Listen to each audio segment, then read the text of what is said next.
Hello everyone. Today is Thursday, March 3rd, 2022. The government signs 3 financing agreements with the AFDB, which is the African Development Bank, for a total of 196 million US dollars. This article is taken from the DRC newspaper 7/7.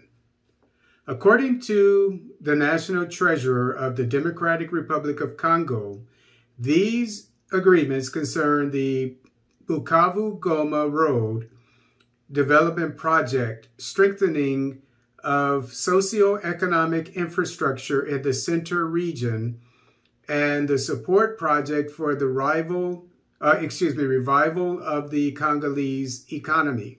Nicholas Kazadi welcomes the signing of these 3 agreements, whose overall cost is estimated at $196 million, with this financial institution for the benefit of the Democratic Republic of Congo.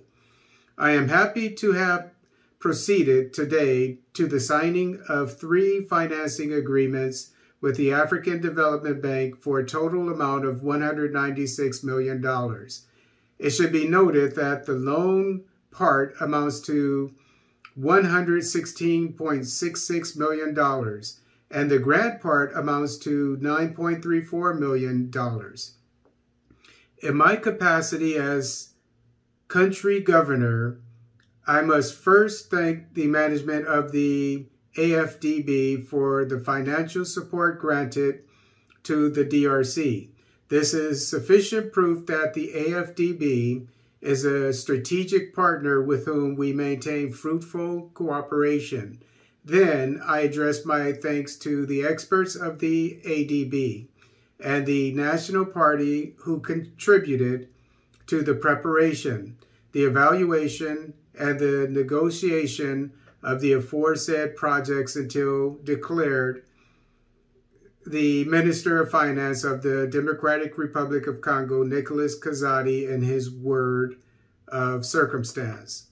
This member of the Sama Lukonde government is delighted with the fact that 2 projects out of the 3 that are financed directly concern the infrastructure and rural development sectors in the targeted provinces. They will contribute to a transformation of the living conditions of the populations, he said, before specifying that the 3rd project concerns support of economic and financial sector in the Democratic Republic of Congo. I note that the 1st project relating to the development of the Bukavu-Goma Road, the total cost of which is $98 million, will help reduce the travel time of a heavy truck by 4 hours to 1 hour and a half. In addition, it will contribute to reducing the time traveled for the supply of drinking water from 2 hours to 20 minutes, and that to reach a health center from 5 hours to 20 minutes. Regarding the 2nd agreement, it concerns additional financing or a 2nd phase of the project to strengthen socioeconomic infrastructure in the center zone, PRIZE in acronym. The amount of financing is $70 million. And I would like to add that from what I saw on the map, the Bukavu-Goma Road is not a very long road.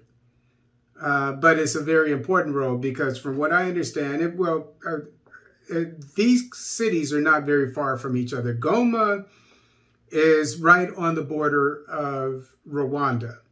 And then when you go south and you skirt the whatever lake is there, there's a large lake there that's pretty much serves as a border between Rwanda and the DRC. And you skirt the lake from Goma, which is at the border of Rwanda, and you skirt the lake going south.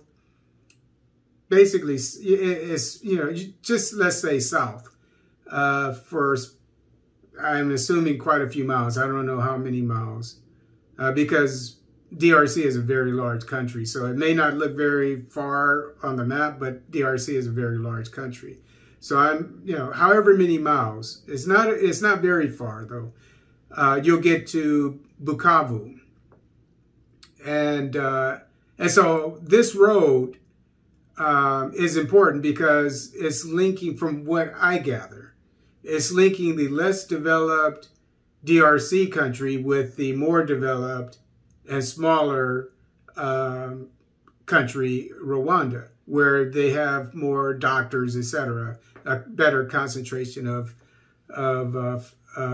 institutions and facilities, and so so as I said, the road to get there from the neighboring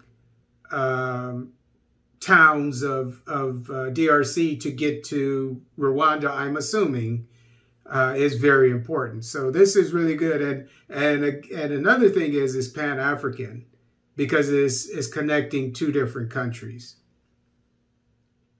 He adds that the third project related to the revival of the Congolese economy is financed by a donation of $28 million. It aims to continue the implementation of the economic reforms initiated by the government to overcome the COVID-19 crisis and ensure the recovery of the economy. Its overall objective is to contribute to the improvement of budgetary results and the investment climate in the country. This involves rationalizing public expenditure, improving the capacity to mobilize domestic resources, and supporting agro-industrial platforms and the special economic zone to strengthen the competitiveness of these sectors, attract foreign direct investment, and revive the private sector. It is specifically about combining a budgetary adjustment with structural reforms of the investment climate to release the potential of the private sector and curb the temporary negative effects of the adjustment, continued the Minister of Finance, Nicholas Kazadi.